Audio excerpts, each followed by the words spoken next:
Uncle Peanuts. You can call him Uncle Peanuts if you want.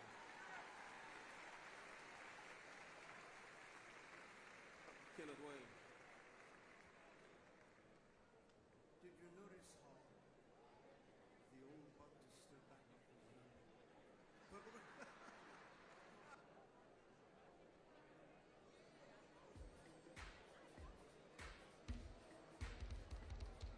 Look at somebody across the room and tell them, God done brought us a mighty long way. Well, I said, use your country, we from down south. You don't say God done brought us a mighty long way. The song says, look where he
your hands together.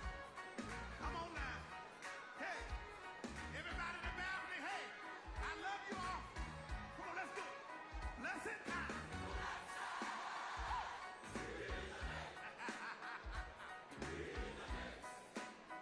Of the Lord.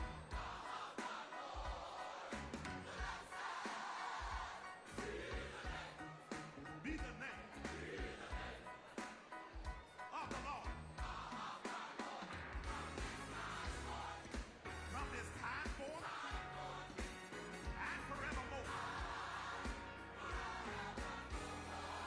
Hey, listen. Hey, the name of the Lord. Come on, let's do that again. Come on. Blessed.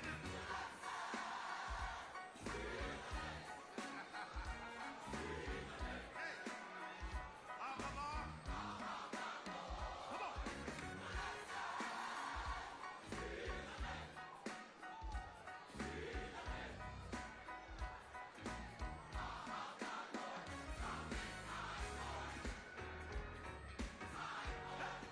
And forevermore. Shout blessed. Hey. The name of the Lord. That is the part I like. Says with everything.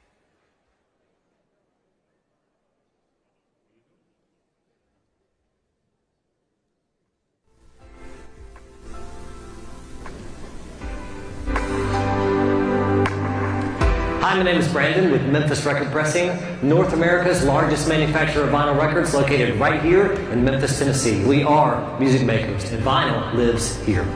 Hello, America. Welcome to Memphis. Beautiful downtown Memphis, the home of the Busto by Havana Mix, the greatest cigar lounge in the Mid-South. The vibe, the culture of Memphis live right here. Hello, I'm Adrena Jackson, And I'm Wendell Jackson. owners of Exactly Breakfast and Deli, where the original smoked turkey omelet lives here. I'm Will Goodwin with Crosstown Brewing Company, and great beer brings people together and builds long-lasting community. Family lives here. Hi, I'm Corey with Maplewood Hall, your Midtown neighborhood concert venue since 2009. You can see on the wall behind me we've hosted just about everybody here, from the Whales to our good friends in the Sarah. I'm here to tell you that live music lives here. Hey, we are the Sax Music Academy. It's our 25th anniversary, and the preacher of Memphis lives here. My name is Darius Robertson, owner and founder of the Juice Joint right here in Memphis, where fresh squeezed juice and smoothies lives here. Hi, my name is Dana. I work for Mempops, and my favorite Mempop is the avocado lime because we handcraft all of our popsicles. Your favorite popsicle lives here. I'm Coach Alton of Fuse Fitness, where this is more than just a place to work out. It's a place to belong. Strong bodies, strong minds, and strong community lives here. We are Hard Times Deli, Located in the Edge District. and the best sandwiches in Memphis live here. Hey, my name is Lamorian from Coffee Black. Coffee Black is a place of creativity. It's a place of family, connections, building each other up. Coffee from the motherland lives here. At Fairmont Opera Bee, Adventure, innovation, imagination lives here. Memphis. Memphis. Memphis. Memphis. Memphis.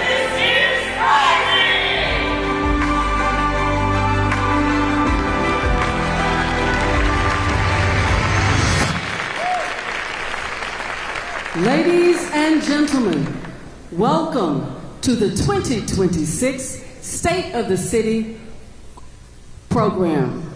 And now we will have the Young Actors Guild.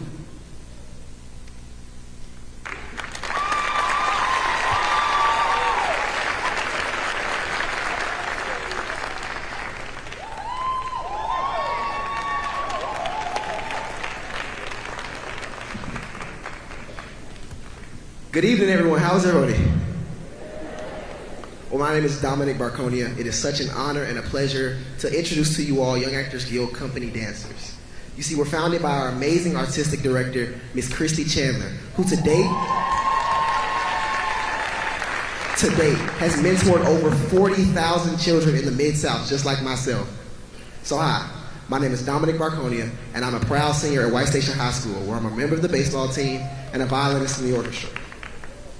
I'm also most proud to say that not only was I born in Memphis, but I'm raised by my dad in the first African American community built for African Americans, by African Americans in the United States, the one and only historical Orange Mound community.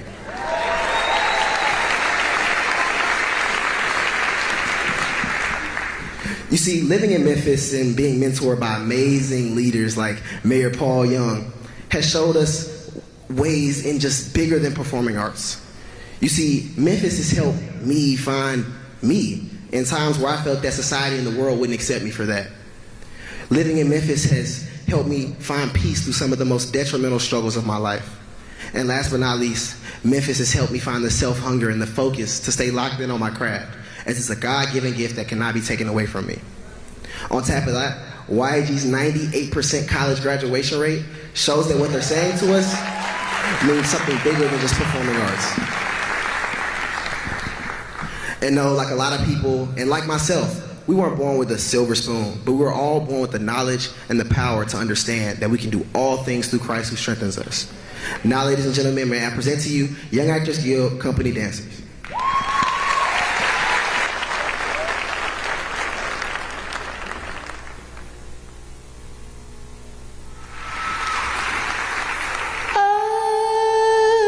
I've got so much to thank God for. So many wonderful blessings and so many open doors.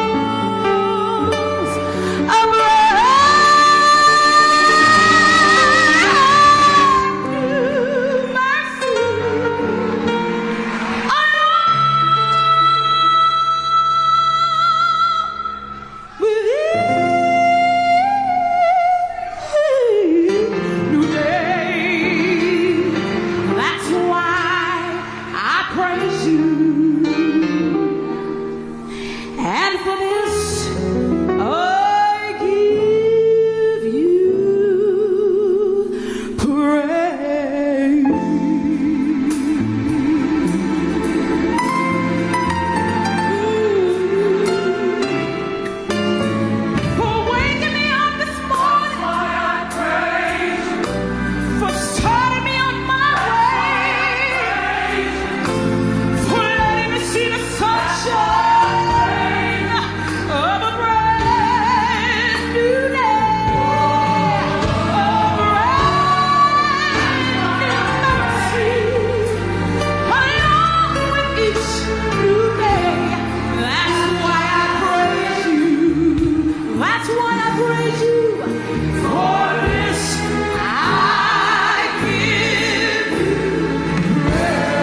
Thank you, Young Actors Guild. Now, please help us welcome our gracious host, Reverend Keith Norman, pastor of First Baptist Broad.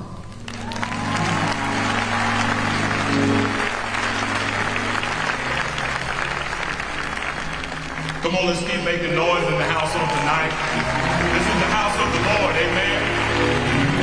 I hope y'all didn't think we were going to come here and we wasn't going to ask you to praise God on tonight, amen. Welcome to Memphis. Welcome to a great place to work, to live, to play, and worship. How many worshipers are in here on tonight? Come on, put your hands together. Come on, stand on your feet tonight. Let's invoke the presence of the Lord in this space. This is a holy place dedicated to the glory of the Lord.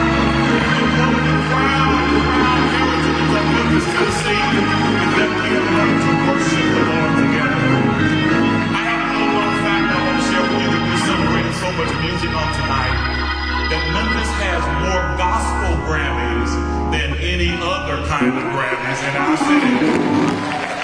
Not only was it the only one that Al Green won, but it's the only one Elvis Presley ever won too. So come on, give it up for our great heritage of gospel music. I brought some of my friends here with me tonight. We come as a collective unit, and there's so many other pastors who are in the building on tonight that I want to acknowledge their presence. Memphis is such a wonderful space for us to celebrate all that's good in the city of Memphis. And we believe that we can collectively come together. We can come together and not only bring God our prayers and our prayers, we can even bring our protests, but we bring them in peace. Amen? Come on, give it up for peace in this place on tonight. So while you're standing, I want to take this moment to invoke the presence of the Lord. I want to thank God for the great mayor of our city. Would you please welcome into this space Mayor Paul Young and the entire staff of the city of Memphis. Come on, let's give it up for our mayor. What a great job he's done. What a great job he continues to do. Listen, I want to do this. I want you to take your neighbor by the hand or touch him on the shoulder if you don't like him that much. I want you to make sure you know their name, amen. Don't be holding hands with nobody in church you don't know, amen. Can we pray on this order? Lord, how we love you and thank you and bless you for the city of Memphis. You said in Jeremiah 29:7 that we should seek the prosperity and the peace of the place that you have caused us to dwell. For Lord, in that we will find our own peace and prosperity.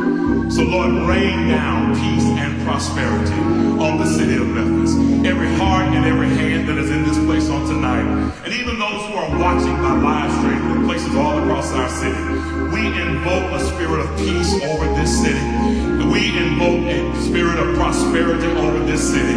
And Lord, we will never do it without giving you praise. So thank you for my neighbor. Thank you for my friend. Thank you for my family. Thank you for my mayor. Thank you for this great city. Thank you for the men and women who put their life on the line in fire and police and first responder services every day. Thank you for the people who answer the phones to make our life better. So now, God, in this space on today, I ask you to just let your presence reign in this place. And God, you are welcome in this space. We declare it to be so in the matchless, marvelous name of Jesus the Christ. All of those who love the Lord said amen. Come on, make a big noise in this place. Let's God in this place. Love you. God bless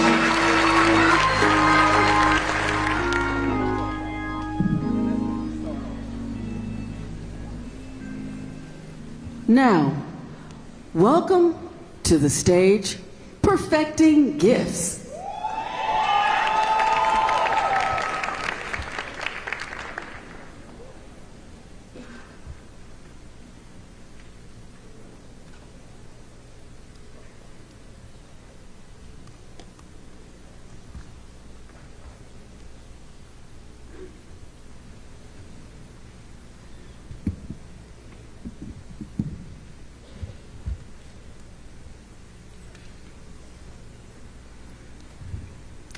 They tried to count us out by our headlines, tried to name us by our pain. But Memphis? We were never buried. We were planted from the river to the rhythm. From the porch to the pulpit, this city breathes soul. We are the echo of legends. And the sound of tomorrow, faith in our feet, fire in our voice, hope in our hands. Can't you see it? I can see great things for my city. This is our home, bright with possibility, bold in its history. Come along and let's start giving. A city where youth are not just tomorrow, but the spark that lights today. Memphis is our launch pad, our roots and our wings. We honor the past, but our gaze is forward. To what's next. To what's possible. From every corner we rise, young, resilient, ready. It starts with me. It starts with me. Starts with me. Me. Me. You. Us. So listen close, side by side. Heart by heart. This isn't just a song. It's a declaration. Memphis is rising. Memphis and beyond.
Thank you, Perfecting Gifts.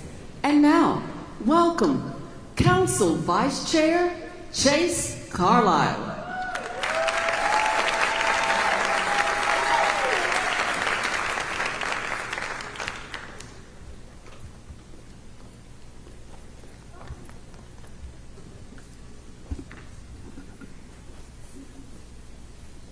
Good evening, everybody.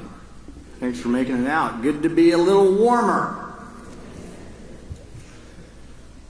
Mayor Young, Chairwoman Swearingen Washington, my fellow city council members, Reverend Norman, other distinguished guests, and the people of Memphis, good evening. I'm Chase Carlisle, Vice Chairman of the Memphis City Council. It's my honor to welcome you all to tonight's 2026 State of the City Address. The State of the City is an opportunity not just to speak, but to reflect honestly, thoughtfully, on where we are and where we still need to go. Memphis is a city of extraordinary strength. That strength doesn't come from speeches or headlines. It comes from people who show up every day, families, small business owners, teachers, first responders, faith leaders, neighborhood advocates, and beyond, who believe in this city even when the work is hard. As Vice Chairman of the Memphis City Council, I approach this moment both with pride and responsibility. Pride in our city's potential, and responsibility to speak plainly about the work still in front of us. No one moves, grooves, or barbecues regionally, nationally, and globally like we do, from Beale Street to Soulsville to Steps on Graceland, Boxtown, Westwood, and on through to the Whitehaven.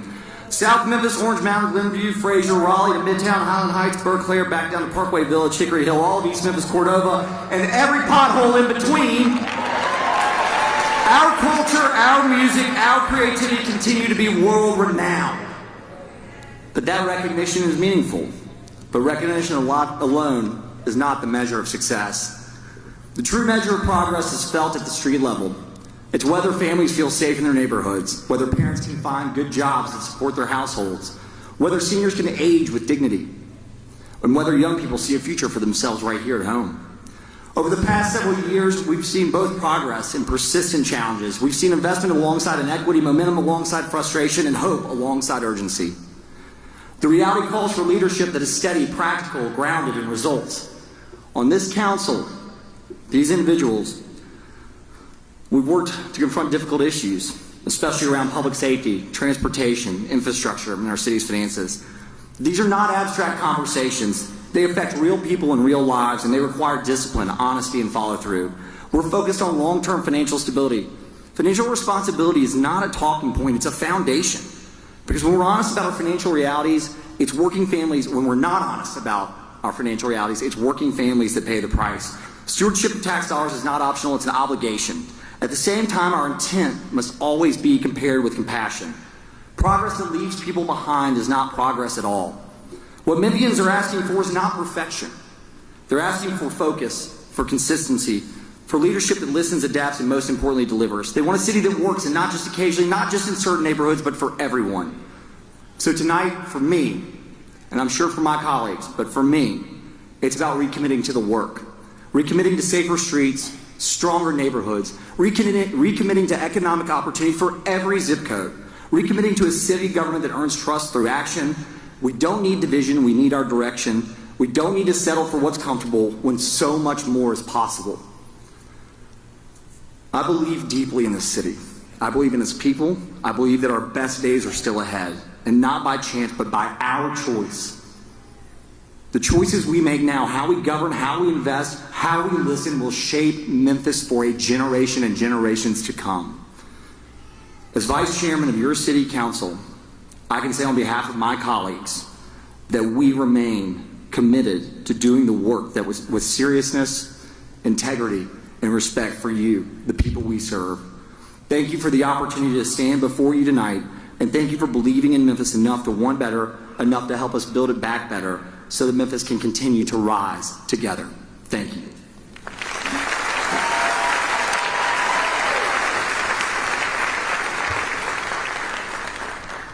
And now, please welcome City Council Chair Janice Swearingen Washington.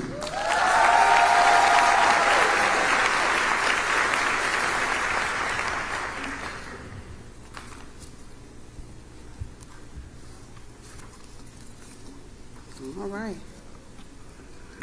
Good evening. Mayor Young, members of the outstanding Memphis City Council, distinguished leaders, community partners, and most importantly, the people of Memphis. Tonight, we don't just reflect on our city, but we speak to its future. We stand in a city that's defined by its strength, its heart, and its ability to rise again and again, regardless of the challenge. The best is yet to come, not as a slogan and not as a soundbite, but as a responsibility that we choose to carry together.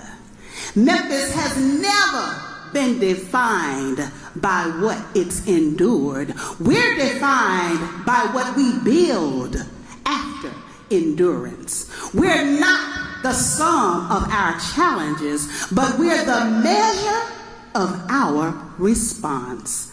This city knows sorrow. This city knows sacrifice. But this city knows how to bend but never break.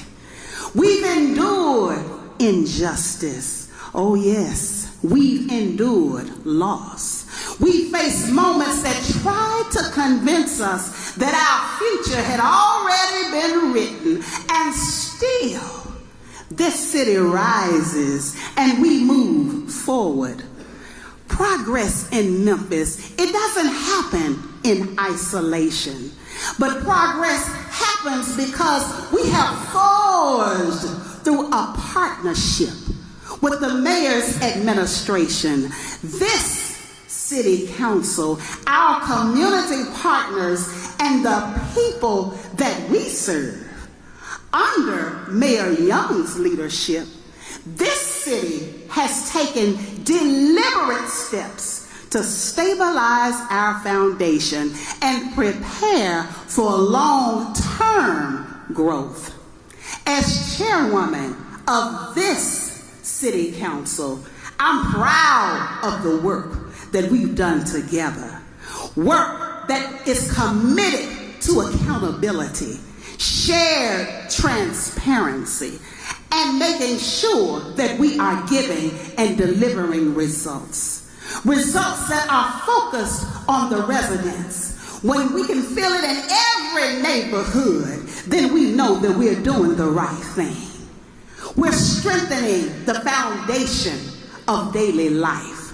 We are making sure that the foundation is strong by repairing roads, improving drainage, upgrading the lighting, and investing in long overdue infrastructure.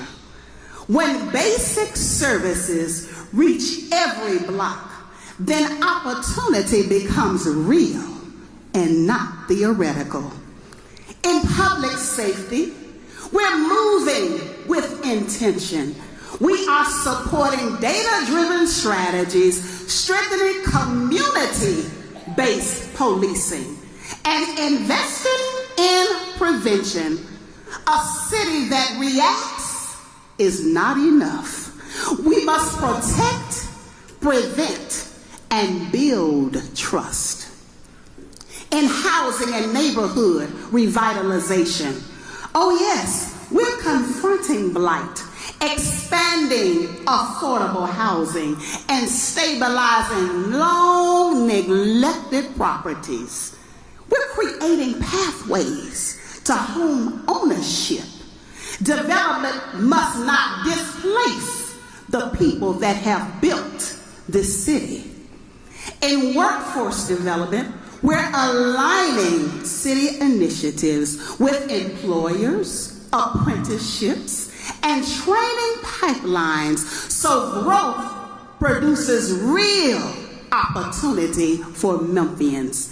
Economic success must be measured by wages, jobs, and long-term stability for our hard-working families. Oh yes, we're modernizing government. We're improving service delivery.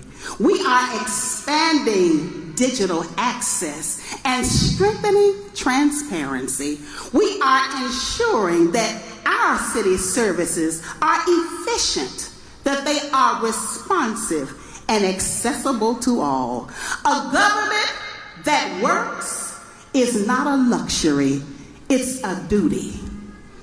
In education, youth development, and technology, we are making sure that we're focusing on partnerships, broad-based access, and the future of Memphis, knowing that it will not be determined by geography, but by opportunity.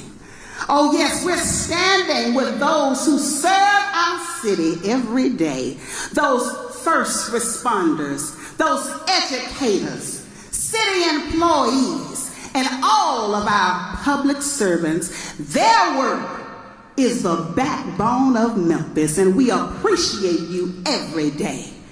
Progress is built through purpose.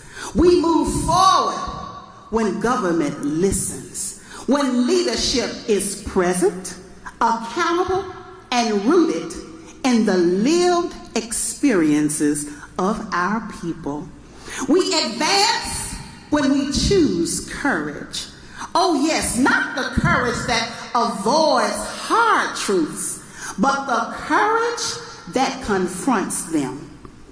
As chairwoman of this city council, your city council, I'm guided by one truth. Leadership isn't about authority, it's about accountability. Oh yes. Accountability to families that are working to better their lives. Accountability to the workers who keep this city moving. Accountabilities to the children who we are working to make sure that they inherit what we build. The work ahead, oh yes, it requires discipline, partnership, and belief, especially when belief is tested. But Memphis has never waited for permission to become more than what it was. When odds were high, we answered with determination. We chose direction over doubt. And when the world underestimated our strength, oh yes, we proved to them what a community can do. We rise for our people who deserve more than survival. We rise for Memphis because our children deserve more than possibility. We rise because our story is still being written.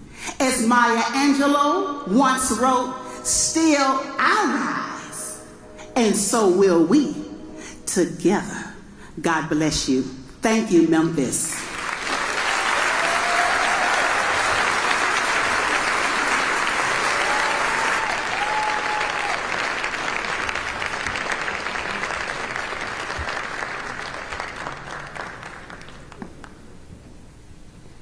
And now, please, let's welcome the 65th mayor of this great city of Memphis, the Honorable Mayor Paul Young. All right. How we feeling, Memphis? All right, I am so honored to be here today with each and every one of you. I just want to say thank you to everyone for coming out. This is an important day for our city, a day for us to talk about some of our successes, some of our challenges, and most importantly, where we're going. Before I get started, can y'all give it up for my beautiful wife, Dr. Jamila Smith Young? Yeah, y'all give it up for her real quick. And my family, whole family here, want to make sure that I acknowledge them. And also, can we give it up for this Memphis City Council? City Council members, can you please stand? Vice Chair Carlisle, Chairwoman Janice Swearingen Washington. I want to just publicly say thank you for all of the work that we get an opportunity to put in together. Sometimes we go back and forth, but it's all out of love. And it's all out of love for each other, but most importantly, love for Memphis. Y'all give it up for our city council. Can any other elected officials, if you're an elected official and you're serving in this community, can you please stand? Elected officials, please stand. Y'all give it up for our elected officials. I want to say thank you for your service. to our neighbors and our neighborhoods, and every young person. Now, everybody should give it up for them. Can all the young people in here please stand up? Our young people, this next generation. If you consider yourself, if you're young at heart, you can stand up too. I'm talking about the real young people, but if you're young at heart, you can stand too. This includes our R3 participants. R3, if you're in R3, y'all give it up for R3, our young people. These are young people that have taking the step to try to figure out what's next for them, and I've had such a good time getting to know these. And y'all give it up for our employed participants, our young people that are employed with the city of Memphis. You are the future. You are our future, and we honor you, and we are building this city for you. Our work matters because of the people that are in this room right now. Today we invited people from all across our city. We have business leaders, entrepreneurs, faith leaders, educators, nonprofit leaders, advocates, artists, creators, influencers, and culture shapers, all in this room, all for one single purpose, because we love our city. Neighbors who simply love Memphis and believe in the future, we welcome you. As I stand here today, I can recall the moments when I was first elected, October 5th, 2023. I would go to a lot of meetings after that, and even prior to that. And I will tell you that there was not a room that I could go into where crime was not some part of the conversation. No matter what part of the city that I went into, it was top of mind. Everybody's mind. At some level, it's always been a focal point for our community. For generations, we've seen poverty, education gaps, long-term disinvestment, which created conditions where violence could take root. And when crime peaked in 2023, we had the most homicides we've ever had. 400 families lost their loved one as a result of a homicide. This wasn't the beginning of the story, it was a breaking point. That's why when we started this administration, we doubled down on our work on addressing violent crime. It's one of our first priorities. One of the first commitments I made to you as mayor was that I was going to work with our city council and all the leaders across this community, and we were committed to reducing serious crime in our community by 40% within 4 years, 10% year over year. And tonight, I'm honored to be able to tell you that we did it in 2. And y'all can clap for that. Because that's not you're not clapping for me. You're clapping for us. You're clapping for the families that now have loved ones with them as a result of the work that's being put in. I hear from Memphians each and every day who are feeling safer about letting their kids play outside or stopping for gas or going to the grocery store. And these voices aren't just coming from the most resourced communities. They're coming from neighborhoods that have carried the heaviest burden of disinvestment and crime for generations. When I talk to parents who've lost their children to violence,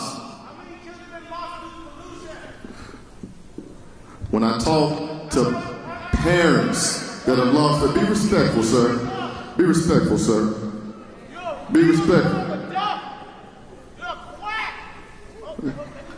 We're gonna let him pull himself together like that. Y'all give it up for Brandy Price. Give it up for him. He wants some attention. Yeah, man, he about to fall out. Come on, man. Get on out of here, bro. Get on out of here, man. He about to fall out, putting on the show. Well, I'm gonna go back to where I was, because this is an important point. Hold on, I'm gonna give him a minute. Y'all give it up for him one more time, y'all. I understand protest, y'all. I understand. Oh, come on, man. Come on. This is ridiculous. I do understand protest, and I know that I'll just use this as a pause point, because I know there's a lot of people here that have different opinions on a whole lot of different things. One thing that I think is important in our country right now is that we understand that we can disagree on one thing and agree on another. We can disagree on one thing and agree on another. So I just ask audience, if you're here, you had things on your mind, you want to protest some things, let me get through the speech. You're going to hear some things that you like, I guarantee you. Because the things that we're focused on are things that are good for Memphis. We're going to have our time to debate about the issues that we disagree on.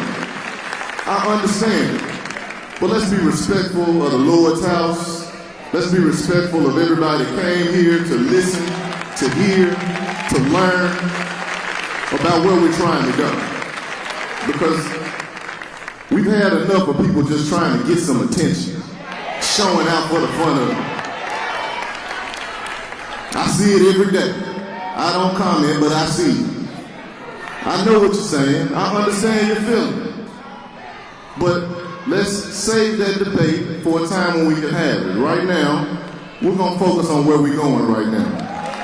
All right, let's get back to it, y'all. All right. And since I was at a pausing point, I was talking about parents who have lost their children to violence. And since I'm here, I'm just going to pause for a minute.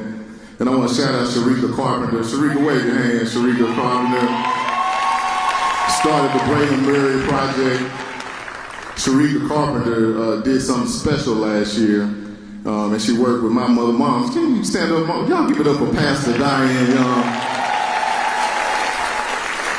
Sharika did something special last year because she was looking for justice for a number of parents who lost their loved one and couldn't find who did the crime. Couldn't find the killer. They had over 300 individuals went to the Healing Center Full Gospel Baptist Church, and they met with MPD, and they had investigators who met with each one of these parents to talk to them about their case. And when you feel the pain and the heaviness of that work, it becomes urgent. As a husband and a father, I feel that my responsibility goes beyond a title. And right now, I'm proud to say that we are now at the lowest serious crime levels that Memphis has seen in 25 years. I mean, we're not doing victory laps, because it's still too much. Make no mistake. But we can be proud that we're moving in a better direction. And now it's time for us to go deeper by supporting our law enforcement efforts and our individuals that work in law enforcement and the organizations that are on the ground. Keep listening, remember, keep listening. And the organizations that are on the ground changing the lives of the people and preventing crime before it happens. That's what we want. The reduction in crime did not happen by accident. It did not happen because of any one person or any one initiative. It happened because of strategy. It happened because of discipline. It happened because our people from our community showed up every single day to do hard work under intense pressure in every community across our city. So tonight, I want to recognize some of the leadership that made the progress happen. Chief Davis, can you please stand up? Can y'all give it up for Chief Davis? Please stand. Chief Davis, the Memphis Police Department, under your leadership, the Memphis Police Department delivered historic reductions in violent crime. You stepped into one of the most challenging moments in this city has faced, and you met it head on. To the men and women of the police department, thank you for your work. 40% reductions in every zip code in our city. And again, I want to be very, very clear that this work did not stop with policing alone. It took a whole city to show up. So I want to ask our Joint Office of Neighborhood Safety and Engagement and our partners that have worked with us on addressing the root cause of violence. Can I acknowledge you all? Can y'all please stand? Thank you. If you're one of our Safer Community grantees, please stand. Our fire department, please stand. Our emergency dispatchers, 911, please stand. Our first responders answering calls for individuals in a moment of crisis. Our code enforcement officers, our public work crews, our 311 operators, the Community Enhancement Division, who's working to restore order and dignity and quality of life block by block. And every city employee that serves this city, please stand up. If you work for the city of Memphis, please stand up. If you're part of any of our teams, please stand. I want to acknowledge you on this day because the average person doesn't see the work that you're putting in every single day. But I see it. And you're showing up to serve this city often without recognition, often under criticism, clearing the streets in the middle of the night, filling potholes in the bitter cold, answering constituent questions at all hours every day. Memphis works because you work. Now, y'all give it up one more time. All right. Now here's why this moment matters. We're making progress on public safety, and now that progress gives us room to focus on what's next. It brings us to the challenge in front of us right now. All right. You got it out, bro. You got it. All right, now listen to the rest, all right? I hear you, sir. All right, I hear you. So, as I said, all right, I'm with you, bro. Let's talk later, okay? All right. You know, what I want to do is make sure that can y'all just clap it up one more time? I just want everybody to understand. If you get through, you hear all the messages, shout it out at the end. But right now, I'm going to get through this speech. All right, so as I said, the first time I stood before you at my 100-day speech, there is much in our city that can't be solved without more people and more money. Now it's time to bring both of them to Memphis. It's been 2 years since I took office. And I must say that it has been the journey of a lifetime. Despite all the criticism, despite all the things that happen, I'm in this job because I love my city. I love this city hard, and I give it my all. And I understand that people don't understand every decision that you make, but I'm in this because I love the city. I never wanted to be a politician. I just want to serve our city. I want to make sure that we're elevating Memphis to heights that we've never seen. And the reality is, we're doing it. And people often ask me, is this job what you expected it to be? And it's always a difficult question for me to answer because I did expect it to be hard. I expected it to be intense. What I think has been unexpected has been the number of unexpected challenges that we would encounter in such a short time, in 2 years. From budget gaps, when we walk in the door, budget gaps that are historic, holes that we have to fill, deficits with the MATA budget, where they only had 1 month of operating capital to get through. 1 month is what we were faced in 2024. MATA's still operating, y'all. MATA is still operating. I'm gonna come back to that though. Business closing, weather events, federal intervention, XAI, all of the things that people are shouting and up in arms about. These are things that I was not planning for when I stepped into this role. But as mayor, you gotta navigate through. It keeps us on our toes every day. And in the backdrop of all of these more prominent newsworthy issues, our city has been reaching a tipping point. Our population in our city went from 650,000 people in the year 2000 to roughly 615,000 people today. I want y'all to hear me on this. That means that we have less taxpayers to support the needs of our residents. And as you know from your own household budgets, things are more expensive each day. So it's important that we have to build up our city and reverse the population trends that we've seen. One of the issues that makes this population loss more challenging is the geographic size of our city. Memphis is 300 square miles with 615,000 people. Just for comparison's sake, the city of Boston is 91 square miles with 670,000 people. I want y'all to hear that. It's 1/3 of the size of Memphis with the same number of people. This explains why it's challenging to have efficient transportation to cover all the basic services that we need, because we have such a large geography and not enough people to fill up the space. Where we are is not sustainable.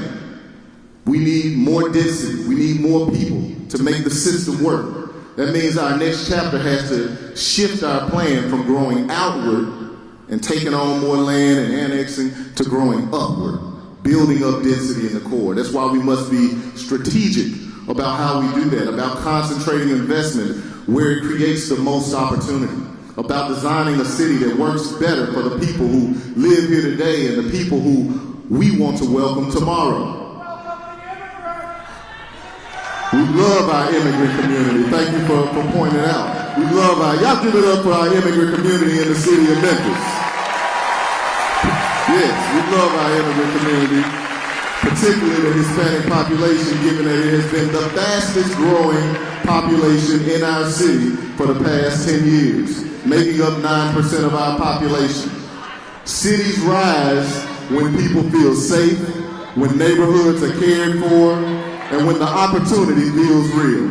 And when you focus on the fundamentals, progress follows. And we've been working on those fundamentals. Here's some of those things we've been doing. I mentioned matter. We are deeply committed to the stabilization of matter. So if you care about transportation, can you give it up for that?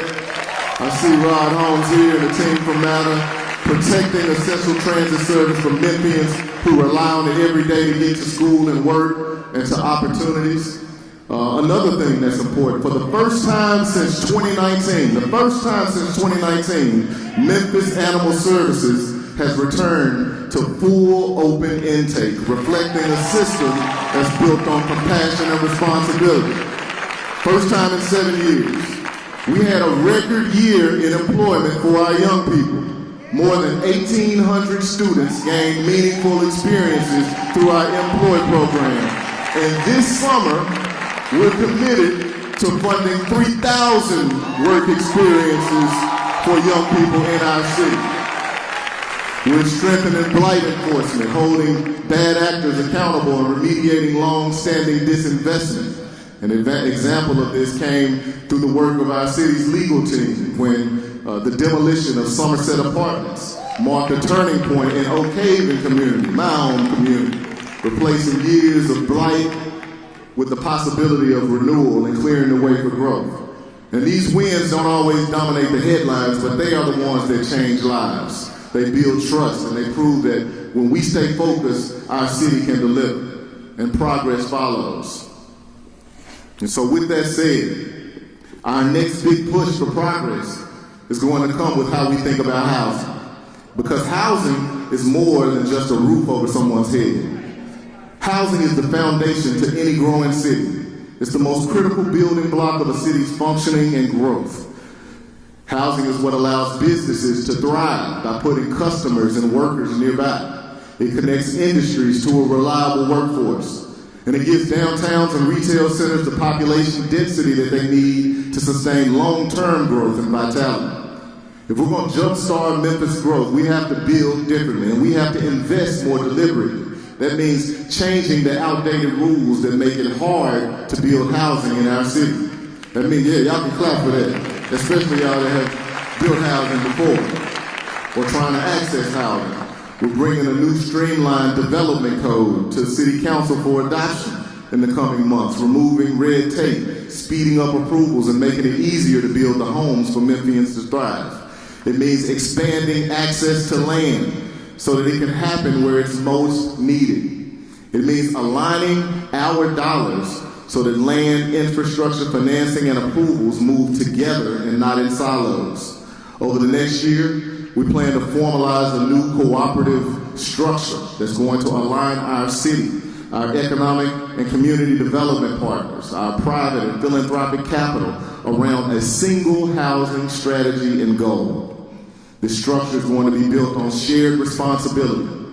Shared responsibility for deploying capital, for managing resources, for coordinating a unified deal pipeline, and for making smarter, data-informed investment decisions that match the scale of the challenge that's in front of us.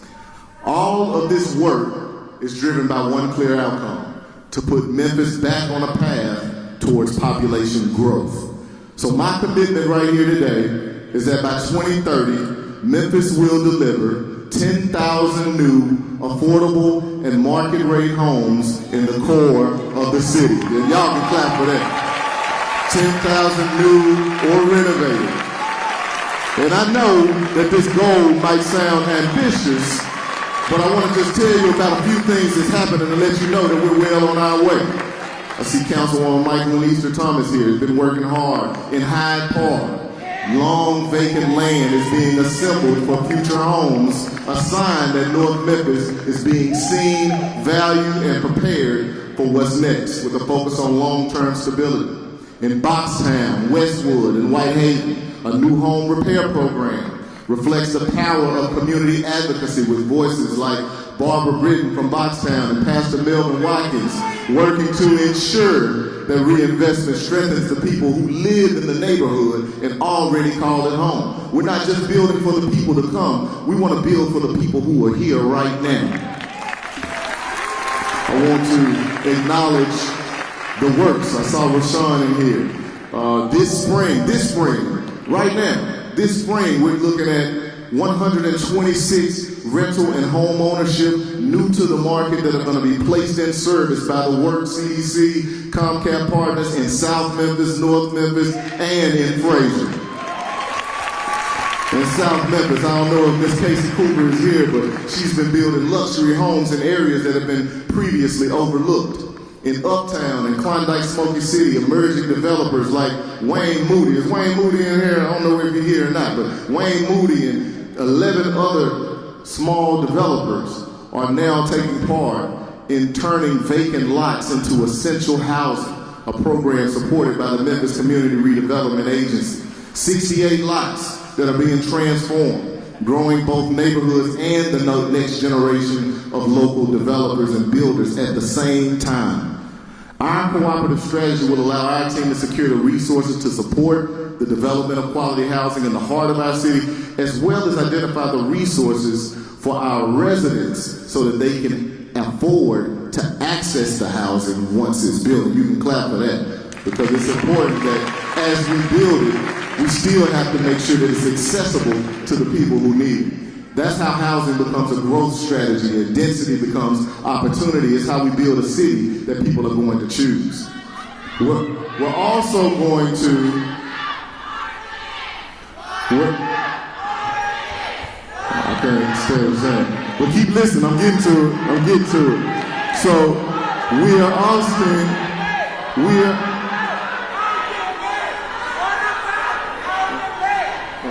yeah. All right, y'all clap it up, y'all, one more time. Clap it up, clap it up. I hear you, I feel the passion. I feel the passion. But the next point that I want to raise is our investment in people, especially our young people, because the future of Memphis depends on how we prepare and propel the next generation forward.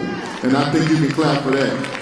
One of the surest ways to reduce crime and keep our city on the right path is to ensure that everybody in the community has access to an opportunity and a job. Right now, there are too many young adults in our city that are full of potential and in need of an opportunity. They're out of school, out of work, and too often out of sight. We don't have a talent problem in our city. We have a pathway problem. People don't know how to get to the next step, and we're working to solve it. We're developing a workforce strategy for young people that's built around one simple idea, that real opportunity is created when work, training, and long-term careers are intentionally invested in and connected to the people that need them. That's why we're aligning the city's efforts with a proven employer-driven model that meets young people where they are and connects them to where the jobs are actually going to exist. Far too often we promise our young people that we're making them job ready, and they come and participate in a lot of programs, and when they finish, there is no job. And they have to wait for the jobs to come, and that's where we lose them. But not anymore.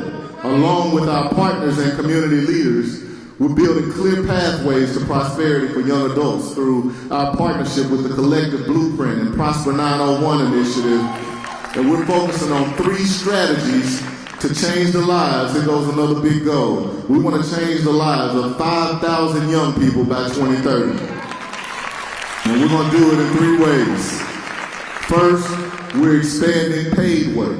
By 2030, we will scale paid work experiences so that more young adults have access to internships, apprenticeships, and on-the-job learning with real employers earning real wages. These aren't simulations. These are jobs that exist right now that pay at least $17 an hour and provide meaningful experiences for our young people entering the workforce. Second, high-quality training that's tied to demand. We're expanding access to training opportunities aligned where Memphis is already strong and growing. Areas like technology, healthcare, the skilled trades, education, hospitality. These pathways combine technical skills with coaching, soft skills, and wraparound support, because we know that talent grows when people are supported as whole human beings. Third, careers that last.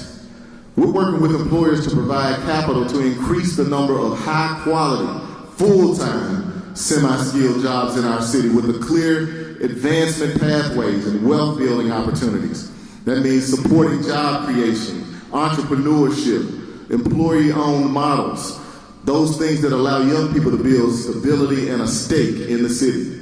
That strategy is driven by data, it's employer-led, and it's accountable to outcomes, and the results are real. When access to opportunity expands, lives change, families find stability, communities grow stronger, and the entire city benefits.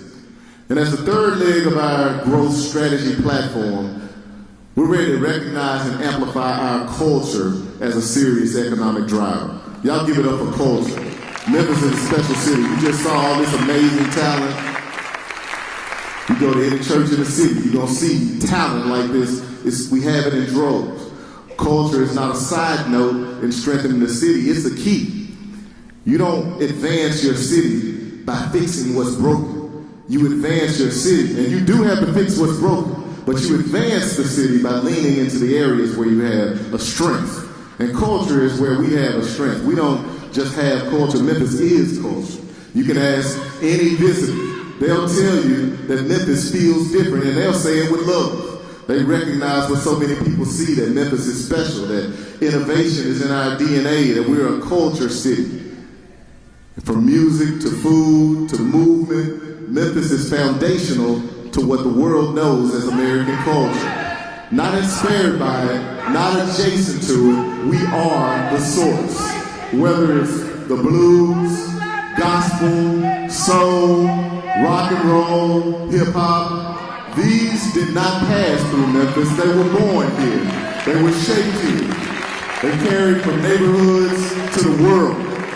You look at stacks and you see what the world received as a result of the culture that lives here. That's the purpose behind our next initiative, which is Memphis Music Live 365. Memphis Music Live 365. What that means is that we are working with business owners, artists, to ensure that there is live music happening in Memphis 365 days a year. And this initiative is about lifting up what already exists and connecting it to opportunity, promoting our music culture, attracting visitors, engaging residents, helping to create more consistent income for musicians and artists. We want to build pathways for creative talent to turn passion into profession. It's about ensuring that the people who create the culture can build lives and their futures here. Y'all give it up for that. We're going to keep on going. I know y'all got things on your chest, but we're going to keep going. We hear you. We hear you, but we're going to keep going. This is where you all come in, y'all. We want the influencers, the artists, the tourism leaders, the chamber, the hospitality partners, every person in this room to help us tell the story of our city. I want you to share the fact that any Sunday church service in Memphis is probably better than any paid show that you can go to in New York City. And if we can get people to God through the music, then I'm not mad at that either. We share the coffee shop acoustic sets, the late night blues masterclasses on Bill. I want you to remind your followers and friends about all the world-class talent that lives here. We're not chasing a title, we're simply claiming what has already been true. We are the original Music City. Y'all give it up one more time. Y'all give it up for First Baptist Broad, Pastor Keith Norman. I did not acknowledge Pastor Keith Norman and all of the amazing faith leaders that came on this stage. I want to say thank you to each and every one of them for all of the work that they're doing for our city. We got a lot going on in our city, y'all, but it's important for us to be strategic and thoughtful about how we're going to change the game. Yelling doesn't change the game. Strategy does. Action does. It's not enough to just yell about it. We got to do something. There are people in our neighborhoods that are looking for real results. They're counting on every one of us. And I promise we're going to have a lot of critical conversations. We have a lot of debates. But the way that we solve it is with strategy. By doubling down on the things that are truly going to change the game. I'm going to finish up on culture and then I'll wrap up. Because of the living, breathing culture that rises from our city each and every day, we have a special opportunity. When we invest in culture, we invest in identity. We invest in that identity that strengthens pride. And when pride and opportunity grow together, our city rises. And that growth only lasts when people feel rooted. When neighborhoods have places and leaders that hold communities together. In Fraser, we have a new LEED certified library. Y'all give it up for Fraser Library. Our new director is here, Eric Harris. Thank the library team. That's paired with the new Floyd Plaza. Y'all give it up for the late Pastor Ricky Floyd. There is now a new shopping center honoring his legacy in the Fraser community. It stands as a powerful symbol of pride and access. Anchors like this prove that investing in community still matters, creating places where families gather and businesses thrive and legacies endure. Just down the street in Binghamton, in 2025, we opened the state-of-the-art Lester Community Center, transformed concrete and steel into a true heartbeat for this neighborhood. A nearly 30,000 square foot hub for wellness, recreation, learning, and deep connections that remind us that shared spaces build unbreakable bonds.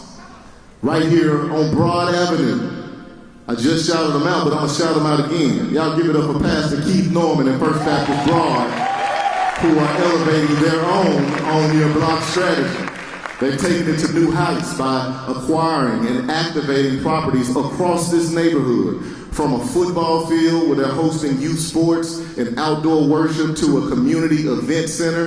They're claiming space, empowering residents, and showing what faith-driven ownership can do.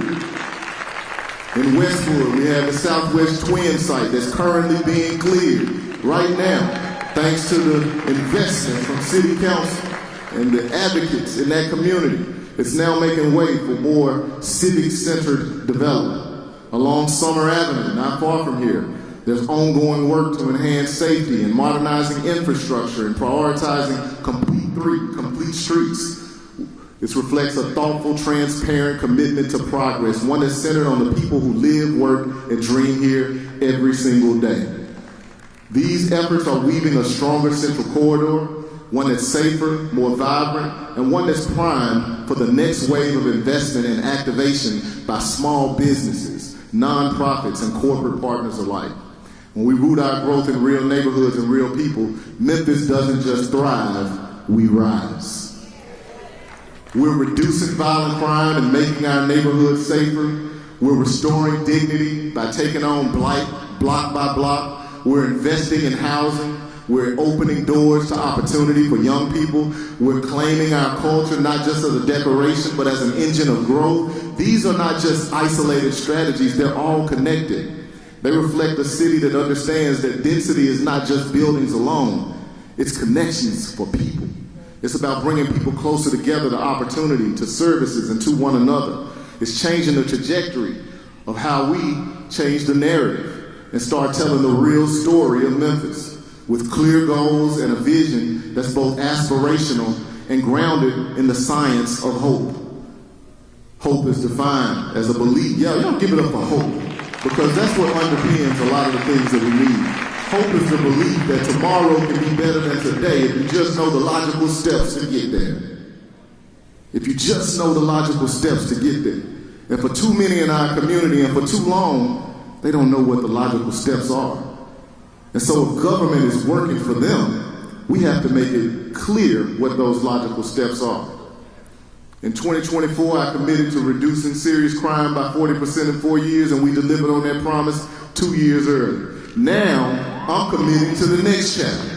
I'm committed to Memphis rising through celebrating our culture as an economic driver by building 10,000 affordable housing and market rate homes in the core of our city by 2030, by creating 3,000 paid summer jobs starting this year and every year moving forward through Employ, giving early work experiences to give young people income, exposure, and a first connection to the world of work, and to putting 5,000 young adults on a pathway to prosperity by 2030 through access to paid work experiences, high-quality training, and real careers that lead to stability. These commitments are about more than just numbers. They're about building a city that people choose, a city that people choose to stay in, to return to invest in, to believe in. The theme for tonight has been that Memphis is rising. And I firmly believe that that's a statistical fact. Our city is safer than it was just 2 years ago. Our economy is stronger than it was just 2 years ago. There are more opportunities available now than it was 2 years ago. But I don't want anyone to mistake our progress for contentment. We know that there's a lot more work to be done. And I want to acknowledge and validate the feelings of those who don't feel the progress. Those that still see blighted homes and vacancy on their commercial corridors in their community. The ones that are earning wages that aren't keeping pace with the cost of food and housing. The people that don't feel safer in their community because they were just victimized or they know someone who was just victimized. We're not ignoring the challenges. We're working to meet them with strategy, with discipline, and hope-backed action. We're now changing the trajectory, and now together we're changing the narrative. We invite, we invest, we believe. Hope wins, Memphis rises. Thank you all so much. I appreciate each and every one of you all here. And I'm going to take that applause for the city of Memphis, because we have a great, amazing city that's going in the right direction, and we're going to keep pressing towards tomorrow. Thank y'all so much.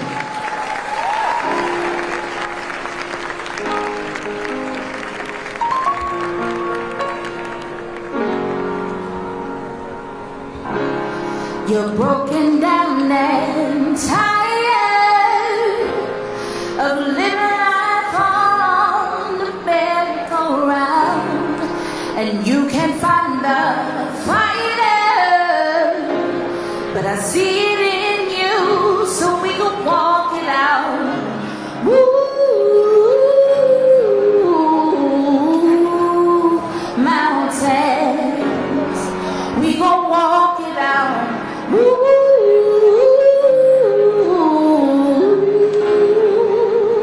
Mountains, and our eyes like the day, our eyes up in spite.